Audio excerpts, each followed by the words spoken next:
Elimika na Mahasin TV. Pata kujua wema wa Uislamu.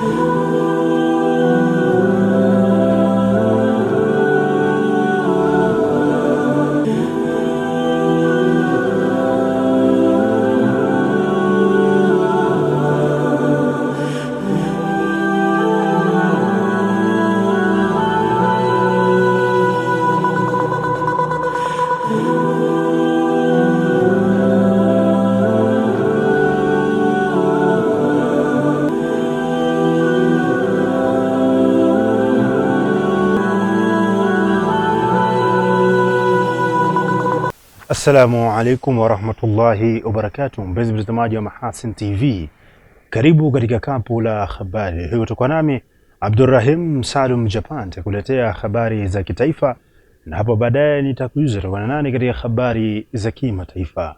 Lakini kabla yote mtazamaji, tuanze na mukhtasari wa yale nitakayo kuwasilishia siku hii ya leo.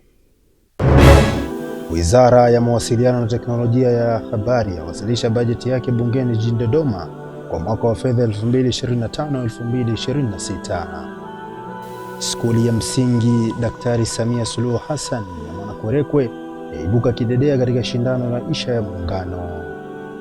Na katika habari za kimataifa, mashambulizi ya Israel ndani ya ukanda wa Gaza ya usiku wa Alhamisi Mei 15, 2025 yaua watu takribani 64.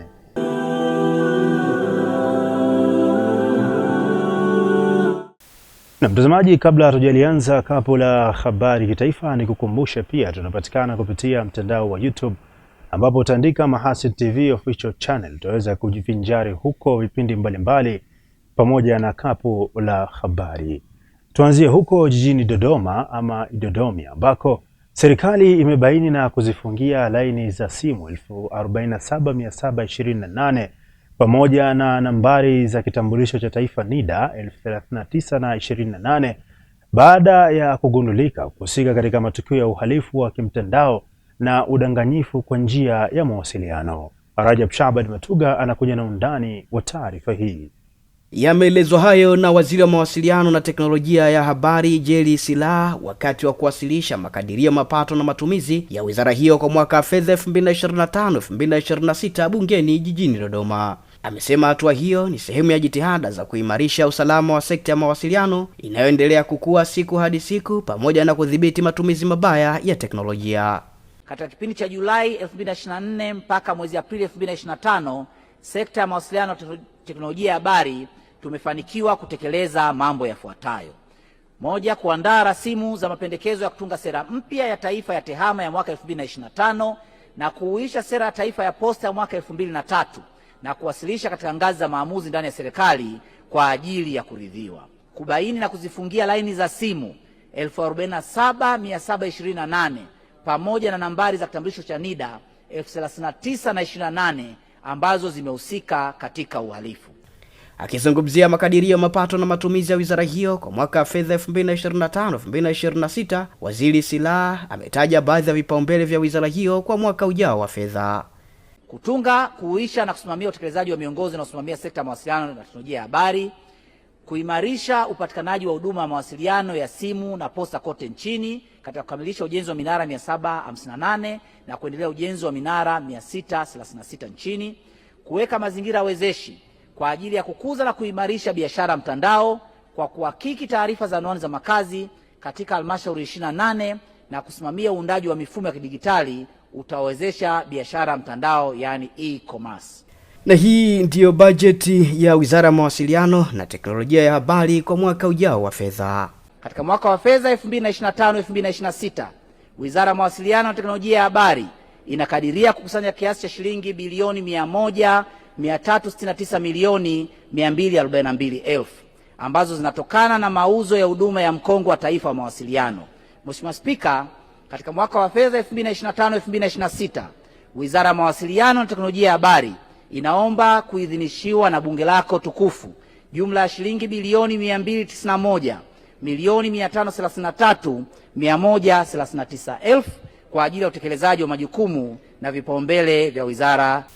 Na mtazamaji, hivi sasa tuelekee huko mkoani Singida ambako kamati ya dawa Afrika Mashariki kwa kushirikiana na taasisi ya Safina Islamic imekutana katika kikao maalum mkoani Singida, ikiwa ni katika mwendelezo wa maandalizi ya ufanyikaji wa kongamano la Afrika Mashariki na Kati linalotarajiwa kufanyika hapa mkoani Mwanza. Tupate taarifa kamili.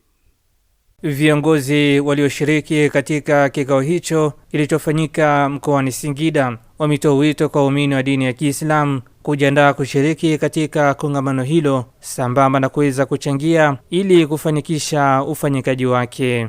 Ombi letu kwa watazamaji na wasikilizaji wote wa media zetu, tunaomba mambo mawili. Ombi la kwanza ni kuhudhuria kwako. Ombi la pili ni kusupport kifinance, kivyovyote, kimaterial, kwa sababu hili jambo ni jambo letu sote kutoka East Africa. Kwa hivyo ni sote tushiriki kuhudhuria, ni sote tushiriki kuchangia. Tunaalika nyinyi wote tukuhudhurie katika kongamano la Mwanza insha Allah, kama alivyosema Sheikh Hamza, pia kwa usaidizi, chakula, pesa. Kwa hiyo ni juu ya kila Muislamu kuweza kusapoti kwa kufika, yani kushiriki katika kongamano, lakini pia vile vile kujitolea kwa hali na mali kuweza kufanikisha jambo hili, kwani hakuna yoyote ambaye anaweza akatufanyia haya isipokuwa ni sisi wenyewe Waislamu. Kwa upande wake, msemaji wa kamati ya da'wa Afrika Mashariki na Kati, Sheikh Nuhu Mustafa, pamoja na mjumbe kamati ya maandalizi Sheikh Khalifa, wameeleza umuhimu wa ufanyikaji wa makongamano hayo.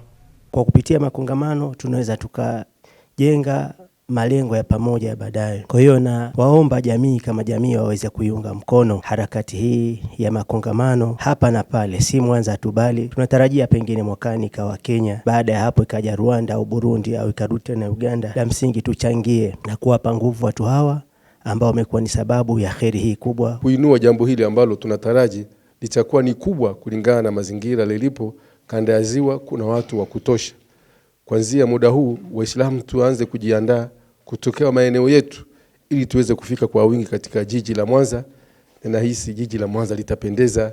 Karibuni sana. Kongamano hilo litafanyika hapa mkoani Mwanza katika viwanja vya shule ya msingi Mirongo kuanzia tarehe 27 hadi tarehe 29 mwezi wa 6 mwaka huu 2025. Mtazamaji, tuelekee huko mwisho wa reli huko mkoani Kigoma ambako meli ya MT Sangara inayotoa huduma za usafirishaji wa mafuta katika ziwa Tanganyika imefanya jaribio la mwisho la kutembeza mitambo sambamba na uhakika wa vifaa vipya vilivyofungwa na mkandarasi ili kupata kibali cha ubora na kuanza kufanya safari zake kama awali. Saad Suleiman anakuja na masimulizi ya taarifa hii. Meli hiyo ya serikali inayosimamiwa na kampuni ya meli Tanzania Tashiko ilikuwa ikifanyiwa ukarabati mkubwa wa gharama ya shilingi bilioni 8.4 na kampuni ya kigeni kutoka nchini ya Korea Kusini KTMI. Hapo degree 4 stable. Jaribio hilo ni ishara kuelekea hatua za mwisho kumalizia kazi ya matengenezo na kukabidhi meli hiyo ili ianze kutoa huduma. Meneja mradi wa meli hiyo Mhandisi David Njenga anasema majaribio yote ya kiufundi yanayostahili kukaguliwa yamefanyika. Nafanya survey pamoja na survey ambao tuna wataalamu kutoka TASAC ambao wamekuja kwa ajili ya kukagua ukaguzi wa mwisho ili kutoa cheti kwa ajili ya meli yetu ya MT Sangara. Vitu vilivyofanyika katika meli yetu ni pamoja na kujaribu mitambo ya uongozaji wa meli na main engine pamoja na genset na emergency systems zote zimejaribiwa pamoja na pumps, na kingine ni uongozaji wa meli ambao tumejaribu vitu kama vile tumefanya zile zigzag test, tumefanya 360, tumefanya inclination test, yani tumefanya test zote ambazo zinazotakiwa kwa ajili ya kupokea cheti cha ubora wa meli. Kukamilika kwa meli hiyo kuna kwenda kukidhi kiu ya serikali ya kutaka kurejesha huduma za meli zake zilizosimama kwa muda katika ukanda wa ziwa Tanganyika, ikiwemo MV Liemba na MV Muongozo. Namshukuru sana Saad Suleiman kwa masimulizi ya taarifa hiyo kutokea huko mkoani Kigoma. Mtazamaji, tunatoka mkoani Kigoma moja kwa moja tuelekee huko mkoani Katavi, ambako mkuu wa mkoa wa Katavi Bi Mwanamvua Mrindoko ameipongeza halmashauri ya wilaya ya Tanganyika kwa utekelezaji mahiri wa miradi ya kimkakati inayoendelea wilayani humo kutokana na mapato ya ndani ya biashara ya kaboni. Hilal Sefuriame ana undani wa taarifa hii. Wakati muda wa mabaraza ya madiwani nchini ukielekea ukingoni, baraza la madiwani wa halmashauri ya wilaya Tanganyika mkoani Katavi linaketi katika kikao chake maalum kujadili taarifa za utekelezaji wa miradi ya bakaa inayoendelea na miradi ya kimkakati. Kwa sisi tumebaki na muda mchache wa kuwepo hapa halmashauri, kikao chetu ni kikao maalum. Mheshimiwa madiwani, kama alivyotangulia kusema mkurugenzi mtendaji kamana katibu wetu, kwamba taarifa za utekelezaji wa miradi ya bakaa inayoendelea na mpango wa miradi ya kimkakati ambayo tunaendelea nayo, na tumeshapisha kwenye vikao vyote vya baraza ya halmashauri. Kwa hiyo tumeona tupishe kikao hiki ili kwanza tutambue ile miradi na shughuli zinazoendelea na hatua tulipofikia, ili serikali ya mkoa sasa iendelee kujua. Afisa mipango wa halmashauri ya wilaya Tanganyika Deusi Luziga akitoa taarifa ya hali halisi ya uwekezaji wa miradi ya kimkakati ametaja hatua zinazoendelea kuchukuliwa kuboresha sekta mbalimbali ikiwemo kilimo. Katika kuongeza tija ya shughuli za kilimo ili kuboresha maisha ya wananchi wa wilaya Tanganyika, halmashauri imeweza kufanya usajili wa wakulima 30 kila kijiji na usajili wa mashamba yao,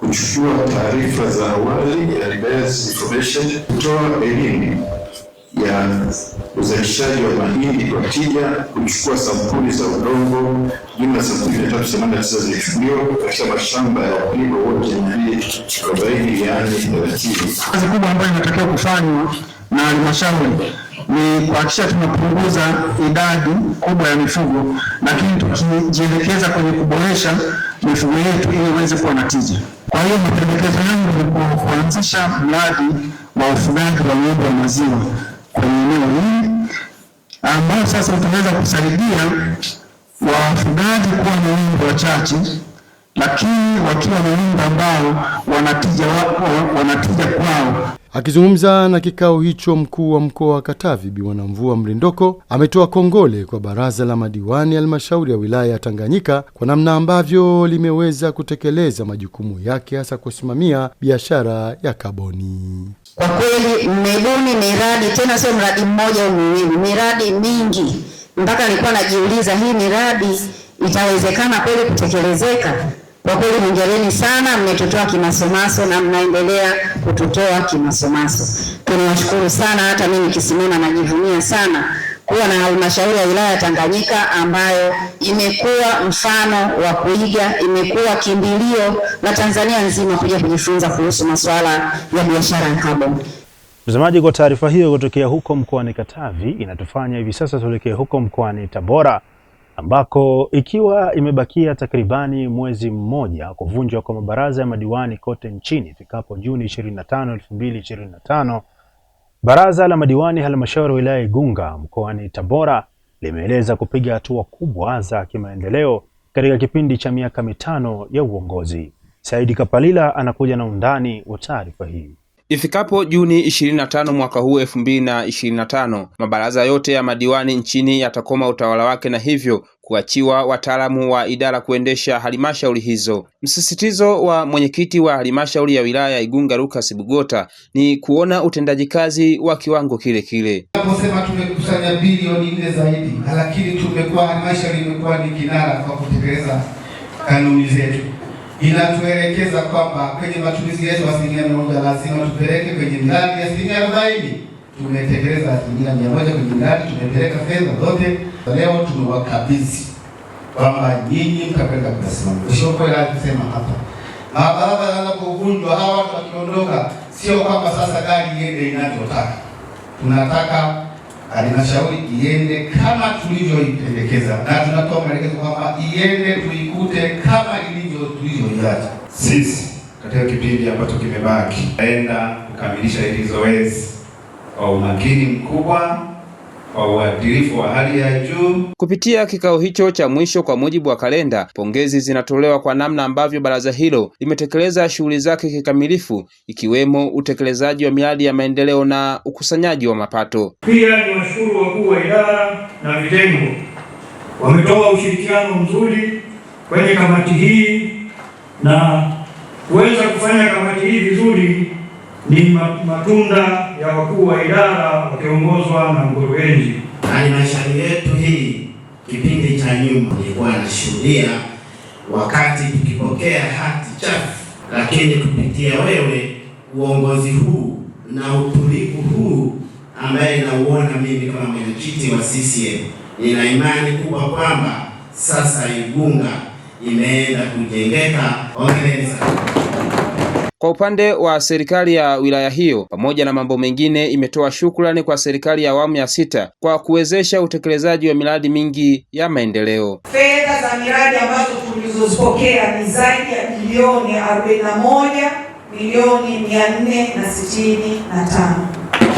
Kweli ni jambo la kujivunia, kwa sababu katika hayo mengi mema kwenye miradi tumeweza kuyatekeleza, na usimamizi mzuri wa Mheshimiwa Madiwani, tunakiri kwamba miradi mingi inafanya kazi na inatoa huduma, hivyo kupunguza shida na changamoto kwa wananchi wetu kwenye kata mbalimbali. Lakini niombe kutoa rai kwa wataalamu kupitia ofisi yangu mkurugenzi mtendaji wa halmashauri, kipindi ambacho baraza litakuwa limevunjwa na ninyi wataalamu mtaenda kutekeleza majukumu yenu bila kuwa na waheshimiwa madiwani, niombe sana tuhakikishe tunafanya kazi zetu kwa weledi na uadilifu wa hali ya juu, ili kila kinachopaswa kufanya kiendelee kuwa na mafanikio mazuri katika miongozo na taratibu ambazo zinatakiwa. Kutoka Tabora, Saidi Kapalila, Mahasin TV.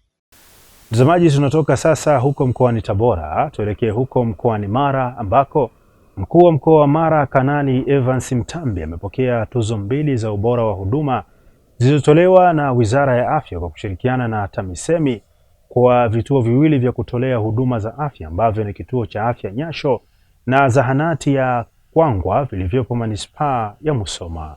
Hilal Sefuriame anakuja na masimulizi ya taarifa hii. Akipokea tuzo hizo kutoka kwa viongozi wa vituo hivyo, Kanali Mtambi amesema tuzo hizo zimeutangaza vyema mkoa huo na kuwapongeza viongozi wa vituo hivyo na wasimamizi wa huduma za afya katika manispaa ya Musoma kwa kazi nzuri. Zahanati ya Kwangwa ilikuwa ni mojawapo ya zahanati bora 17 katika nchi yetu. Kana na hilo waliweza kupokea ushindi kutoka ofisi ya Rais TAMISEMI, kutoka kwa waziri mwenyewe na vile na waziri wa afya. Lakini vile kwenye level ya kituo cha afya, zahanati ya Nyasho na yenyewe ilikuwa miongoni mwa zahanati bora, mwa kituo cha afya bora katika nchi yetu. Lakini kwa upekee kabisa, zahanati ya Nyasho iliweza kupata zawadi ya ujumla ya kitaifa ambayo ilikuwa ni kituo bora cha kitaifa katika nchi yetu. Nitumie pia fursa hii kuwashukuru watendaji wote katika mkoa, ngazi ya mkoa na wilaya, kwa namna ambavyo nanyi mmekuwa mkijituma kutekeleza majukumu yetu. Lakini tusiishie hapo, tutakeni tuendelee kukaza uzi ili tuhakikishe kwamba malengo na maono ya Mheshimiwa Rais basi yanatimia kwa wananchi wetu. Asante sana. Mkuu wa wilaya Musoma Juma Chikoka amewapongeza watumishi na uongozi wa vituo hivyo kwa kazi kubwa wanayoifanya na kuahidi kushirikiana na mkurugenzi wa manispaa kutoa shilingi milioni 1.5 ili kuunga mkono maono ya mkuu wa mkoa kuwapongeza watumishi hao.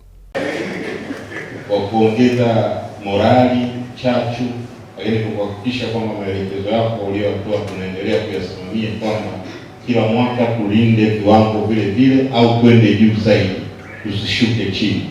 Mheshimiwa mkuu wa mkoa, mimi na mkurugenzi kwa pamoja tutaweka milioni 1.5.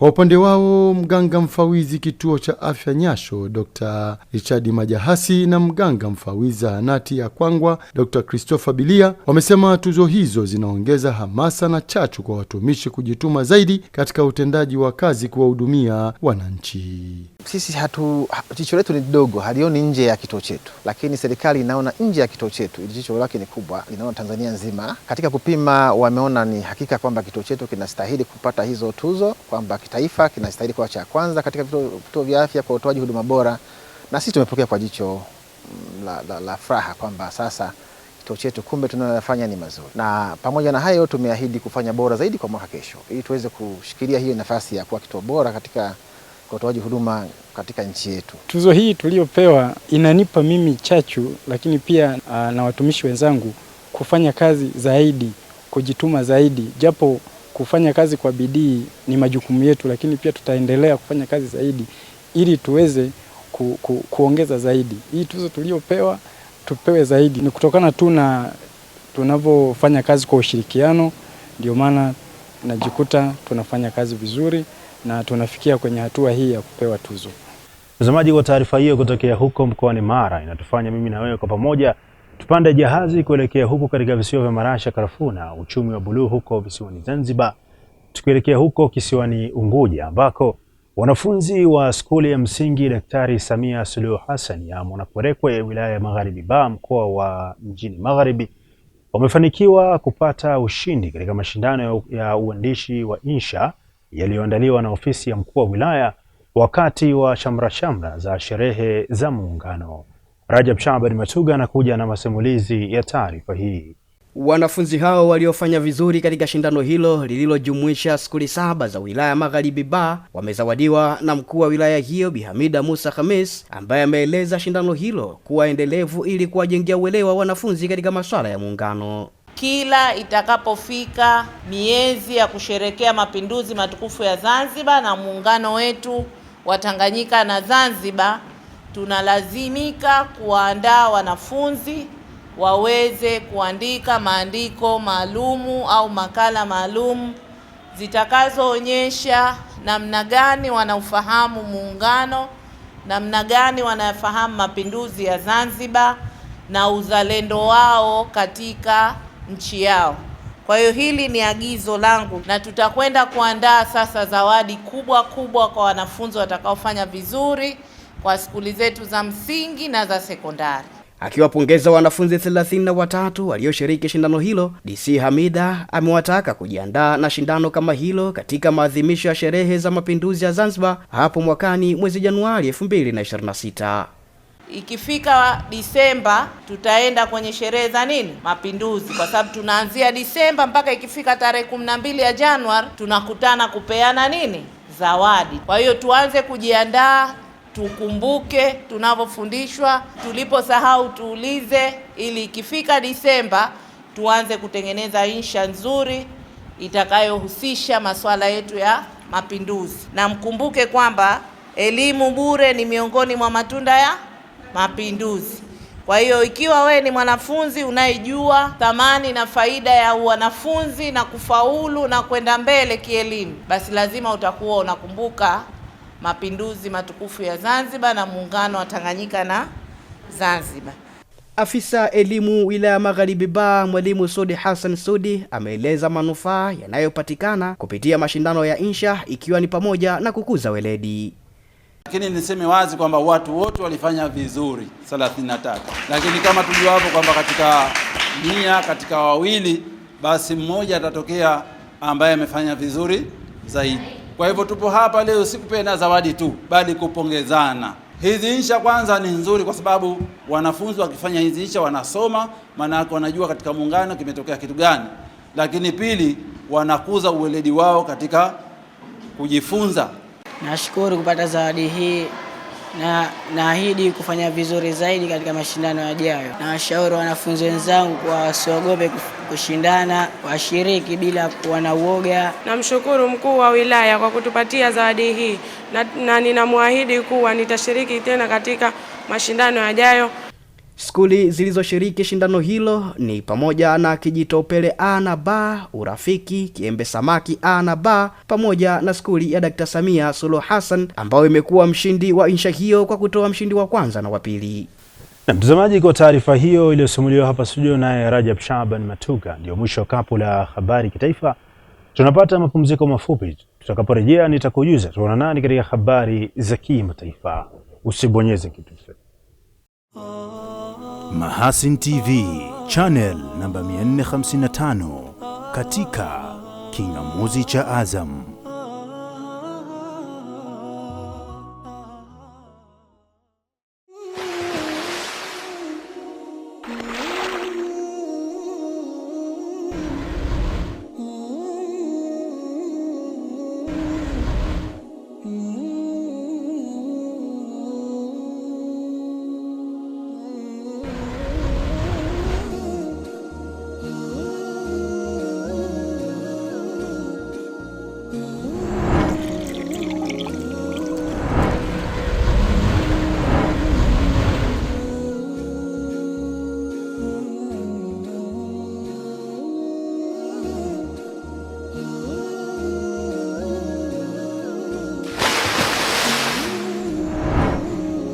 Kunywa maji safi na salama ya uhai.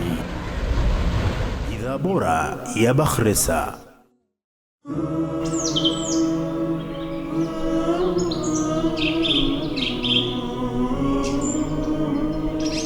Mahasin TV, pata kujua wema wa Uislamu.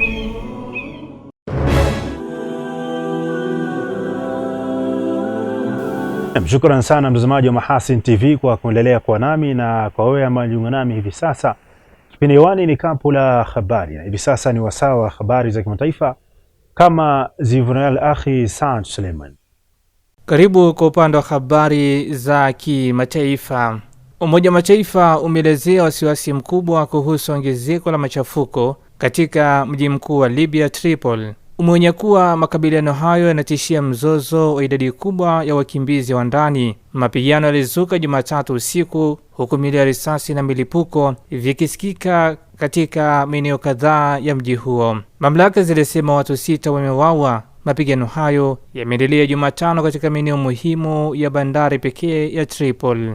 Shirika la kimataifa la uhamiaji IOM limetoa wito wa kusitisha uhasama ili kuwalinda raia kwa mujibu wa sheria za kimataifa. Uturuki inaunga mkono serikali yenye makao yake mjini Tripoli imesema inawahamisha raia wake kutoka nchi hiyo ya Afrika Kaskazini. Libya imekuwa katika mgawanyiko mkubwa tangu uasi uliungwa mkono na jumuiya ya NATO mwaka 2011 ambao limuondoa kiongozi wa muda mrefu Muammar Gaddafi. Kwingineko, wawakilishi wa Urusi na Ukraine wamekutana mjini Istanbul kujadili namna kuvimaliza vita, lakini matumaini ya kupatikana suluhu ya amani katika mazungumzo ya huko Uturuki ni mdogo mno. Mazungumzo hayo ambayo ni ya kwanza ya moja kwa moja kati ya Urusi na Ukraine tangu mwaka 2022 yanafanyika kutokana na shinikizo la rais wa Marekani Donald Trump anayedhamiria kuvimaliza vita vibaya zaidi kuwahi kushuhudiwa barani Ulaya tangu kumalizika kwa vita vya pili vya dunia. Wajumbe wa pande zote tayari wamewasili nchini Uturuki. Ujumbe wa Ukraine ukiongozwa na waziri wa ulinzi Rostem Umerov utakutana na ule wa Urusi unaongozwa na Vladimir Medinsky ambaye ni msaidizi wa rais wa Urusi. Serikali ya Ukraine imesema ina mashaka na uwezo wa kuchukua hatua wa ujumbe wa Urusi uliotumwa kwenye mazungumzo hayo, ikiwataka kukanusha hilo kwa kuchukua hatua ya kuafiki mpango wa usitishwaji mapigano na kuanza rasmi kwa mazungumzo ya amani. Akiwasili mjini Tirana, Albania kushiriki mkutano wa viongozi wa Ulaya, katibu mkuu wa jumuiya kujihami ya NATO Mark Rutte amesema Putin anapaswa kuonyesha nia thabiti ya kuvimaliza vita hivyo. Maelfu ya watu wameuawa pande zote tangu Urusi ilipoivamia Ukraine Februari mwaka 2022, na kwa sasa Urusi inakalia karibu 20% ya ardhi ya Ukraine. Na tuzitamatishe habari za kimataifa. Karibu watu 64 wameuawa kutokana na mashambulizi ya Israel ndani ya ukanda wa Gaza usiku wa kuamkia Ijumaa. Hayo ni katika wakati shinikizo linaloongezeka kwa Israel kufungua njia za kupelekwa misaada ya kiutu kwenye ardhi hiyo ndogo ya Wapalestina. Shirika la huduma za kiraia la ukanda wa Gaza limesema Israel imelenga makazi ya watu upande wa kaskazini na kusababisha idadi hiyo ya vifo na kujeruhi makumi ya wengine, ikiwemo wanawake na watoto. Hayo yamearifiwa wakati Marekani, iliyo mshirika wa karibu wa Israel, imeelezea wasiwasi wake mkubwa juu ya hali ya kiutu kwenye ukanda wa Gaza. Rais Donald Trump amekiri kwa mara ya kwanza kwamba watu wa Gaza wanataabika kwa njaa na kuahidi kuwa Washington inafuatilia kwa karibu hali hiyo na itashughulikia. Katika siku za hivi karibuni, mashirika kadhaa ya kimataifa yameonya kuwa ukosefu wa chakula kwenye eneo hilo umefikiwa kiwango kisichomithili na kutoa rai kwa Israel iruhusu misaada ya kiutu kuingia kwa wingi ndani ya ukanda wa Gaza. Saad Suleiman, Mahasin TV. Shukrani sana Saad Suleiman kwa masimulizi ya taarifa hizo za kimataifa. Mtazamaji, kabla sijahitimisha, tupate miongoni mwa yale niliyokuwasilishia siku hii ya leo. Wizara ya Mawasiliano na Teknolojia ya Habari yawasilisha bajeti yake bungeni jijini Dodoma kwa mwaka wa fedha 2025-2026. Skuli ya msingi Daktari Samia Suluhu Hassan ya Mwanakwerekwe yaibuka kidedea katika shindano la Isha ya Muungano. Na katika habari za kimataifa, mashambulizi ya Israel ndani ya ukanda wa Gaza ya usiku wa Alhamisi Mei 15, 2025 yaua watu takribani 64. Na mtazamaji, na kufikia hapo mimi nakuwa sina la ziada. Tuna siku na wakati mwingine kama huu. Ulikuwa nami Abdurrahim Salum Japan kuletea habari za kitaifa, na katika habari za kimataifa tulikuwa naye akhi Saad Suleiman. Nikutakie utazamaji mwema vipindi vinavyoendelea kutoka hapa Mahasin TV, pata kujua wema wa Uislamu. Na hivi sasa mtazamaji, ni kuache na mamlaka ya hali ya hewa Tanzania TMA kuweza kupata utabiri wa hali ya hewa kwa saa 24 zijazo. Wabillahi tawfiq, wassalamu alaikum wa rahmatullahi wa barakatuh. Langu jina ni Godfrey Kazinja, nikikuwasilishia utabiri wa hali ya hewa kutoka mamlaka ya hali ya hewa Tanzania. Mifumo ya upepo kwa siku ya kesho inatuonyesha upepo kwa maeneo ya mwambao wa pwani yetu ya Bahari Hindi unatarajiwa kuvuma ukitokea kusini kwa kasi ya kilomita 40 kwa saa. Na huku mamlaka ya hali ya hewa Tanzania ikitoa angalizo la matarajio kwa na vipindi fupi vya uwepo wa upepo mkali katika maeneo hayo ya mwambao wa pwani yetu ya Bahari Hindi, ni vyema mtumiaji wa bahari na ule unaopenda kwa katika fukwe za bahari kuwa makini kwa siku ya kesho. Lakini pia upepo unatarajiwa kuvuma kwa kasi ya kilomita 30 kwa saa kwa upande wa ziwa Victoria na kwa kasi ya kilomita 20 kwa saa kwa upande wa ziwa Tanganyika pamoja na ziwa Nyasa. Viashiria vya mvua vinaonekana kwa siku ya kesho kupungua katika maeneo mbalimbali ya nchi, japo viashiria hivyo vinatarajiwa kuongezeka kwa kiasi kwa siku ya kesho kutwa kuelekea siku inayofuata. Kwa usiku wa leo ni matarajio yetu ukanda wa ziwa Victoria kunatarajiwa kuna hali ya ngurumo za radi katika maeneo machache, huku pwani ya kaskazini ikihusisha na kaskazini mwa mkoa wa Morogoro kukitarajiwa kuna hali ya mvua katika maeneo machache. Sehemu nyingine za nchi yetu zilizosalia zikitarajiwa kuna hali ya ukavu kwa ujumla. Kwa siku ya kesho ni matarajio yetu ukanda wa ziwa Victoria pamoja na mkoa wa Kigoma unatarajiwa kuna hali ya mvua na ngurumo za radi katika maeneo machache pamoja na vipindi vya jua, huku pwani ya kaskazini ikihusisha na mkoa wa Morogoro kwa ujumla kukitarajiwa kuna hali ya mvua katika maeneo machache na vipindi vya jua. Pwani ya kusini ikihusisha mkoa wa Lindi pamoja na Mtwara kuna hali ya mvua nyepesi katika maeneo machache na vipindi vya jua, na sehemu nyingine zote za nchi yetu zilizosalia zikitarajiwa na hali ya mawingu kiasi pamoja na vipindi virefu vya jua. Tumalize utabiri kwa kuangalia matarajio ya siku 4 zijazo katika baadhi ya miji kuanzia siku ya kesho kutwa. Jiji la Dar es Salaam linatarajiwa na hali ya mvua na ngurumo kwa tarehe 20 pamoja na tarehe 21. Mkoa wa Dodoma unatarajiwa kuwa na hali ya mawingu kiasi pamoja na vipindi virefu vya jua. Mkoa wa Mwanza halikadhalika unatarajiwa kuwa na hali ya mawingu kiasi pamoja na vipindi virefu vya jua. Huku kwa upande wa mkoa wa Kilimanjaro unatarajiwa kuwa na hali ya mvua kwa tarehe 20 pamoja na tarehe 21. Mkoa wa Mbeya unatarajiwa kuwa na hali ya mawingu kiasi pamoja na vipindi virefu vya jua. Huku kwa upande wa mkoa wa Morogoro kutarajiwa kuwa na hali ya mvua na ngurumo katika maeneo machache kwa tarehe 20 pamoja na tarehe 21.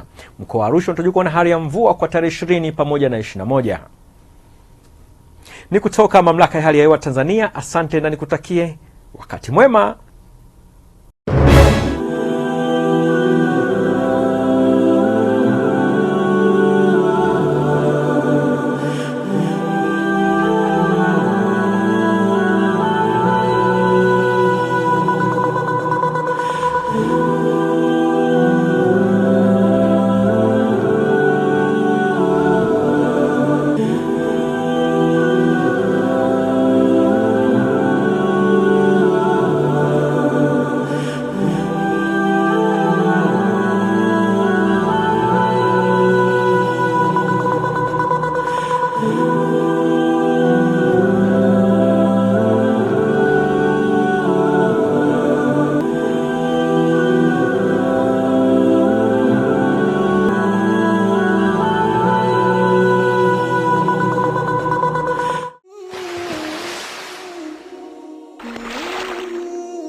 Kunywa maji safi na salama ya uhai.